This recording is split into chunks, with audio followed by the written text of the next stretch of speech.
Welcome again to another Curator's Chat. I'm Jason French, Curator of Collections at the Behringer-Crawford Museum. Today I'm here with Ken Webb. Now, Ken is a local pastor in a church in Covington, but he grew up around Burlington, and we were going to talk some about what it was like growing up in the African-American community in Burlington and the history of maybe the church that his father pastored. There was a school when I grew up.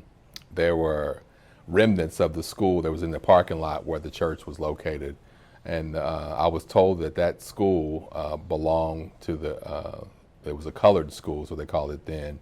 The African American students that went first grade through 8th grade, and there was no high school there. So the high school was Lincoln Grant, and that was a place they would have to go. So from Burlington to Covington was a long ways for somebody to have transportation. So most of the people that my relatives were, I think my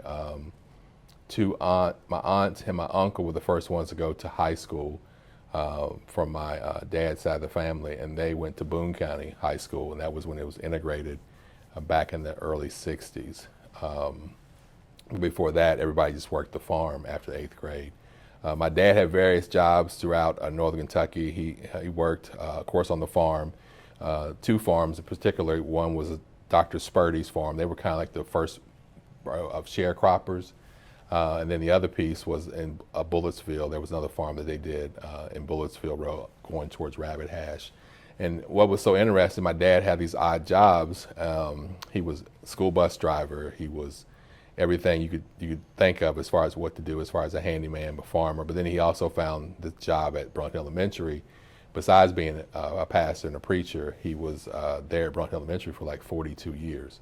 So he was iconic in the northern Kentucky area as being this big man with big hands and a gentle spirit, that he was able to make kids feel assured. You know, we don't think about back in the 70s and 80s about school shootings, right? And so people come to me still to this day and they'll say, when your dad was in the school, when I saw him, it made me feel safe. I didn't think about that, but people always looked at my dad as being a safe place, right? Or kind face, or someone that was able to bring assurance to them being away from home. So, yeah, so that was pretty iconic for me. The church relationship was interesting because my family was very integral in the church. They called it a basket meeting, or they called homecoming. And it was always the first Sunday in July. And other churches in northern Kentucky, there was a Florence Baptist Church in northern Kentucky. There was, who's no longer there. There was other churches in northern Kentucky. There was Warsaw. There was in Gallatin County. There was other churches that were all eclectic. They always had these annual days. Homecoming meant that people that left the area would come back for that annual day. And the basket meeting started out as a basket meeting because everybody had a picnic, and they would actually be on the lawn with baskets of food. And they bring the baskets of food after the fellowship and add that to the actual day. So that was like an all-day event. They'd have a morning service, they'd have the basket meeting, they'd have the picnic or the food, and then at the end, they'd have another service around 3 or 4 o'clock. People would go home around 5 or 6. I knew that all my life. So we would have these annual days in the summer. We would always go, we'd go anywhere from Gallatin County to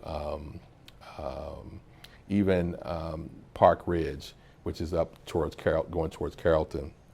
And even Carrollton, we would take those annual days. So I was very integral with Northern Kentucky when it comes to the church, and the church, as they call it, Tri-County area in many cases. It was funny you say the African-American community, because there was no African-American community in Burlington. There was 2 families. There were the Utzes and the Webbs, and that was it. And so we lived closer to the fairgrounds. The Utzes lived ironically, on Utz Lane, because that's what they named it after them, because there were so many of them there that they lived in that area. And so every day, I remember when I was like in the summer months, as well as when my grandfather would take us, we didn't have such thing as daycare. So my grandparents lived next door to us, and so my grandparents were their daycare.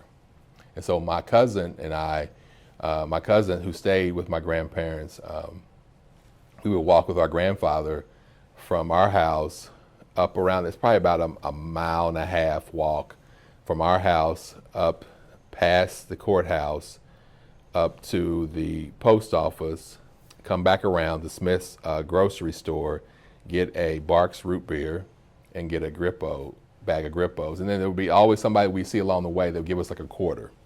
And I don't know who it would be. It'd be Mr. Utz, who was a guy who lived close to, but he wasn't related to the Utzes. A guy lived close to us, or Mrs. Cropper, or Mrs. Meneely, or somebody like that would see us walking, they would give us a quarter. Back then, that was a big deal for us to get a quarter on our way back. And so it was innate. I'll tell you a funny story about how iconic my grandfather was. He worked for, I think it was Hellman's Lumber. He traveled all over Northern Kentucky and Cincinnati delivering lumber for these houses that were built, whether it be in Norwood and Walnut Hills. He would always be around. So we lived close to the fairgrounds, and so every year the annual fair would take place, typically in the summer months. My grandfather would walk in, right? And so me being the stickler that I was about doing things the right way, my grandfather would just walk in, and he didn't pay because his name was Herbert, and so they would say, "Hey, Herb, come on in with your grandsons." I'm walking through, and then when I walk through, I turn back and say, "Hey, we didn't pay." And my grandma was like, "Just be quiet, hush, hush," because he had such a rapport with people there that they just loved him so much that they let him walk on into the fairground without paying. So, funny story about that. Oh, that's great. Yeah. That's great. Well, thank you for sharing your Sure. stories with us, and I hope everybody's enjoyed this. We'll see you on the next Curator's Chat.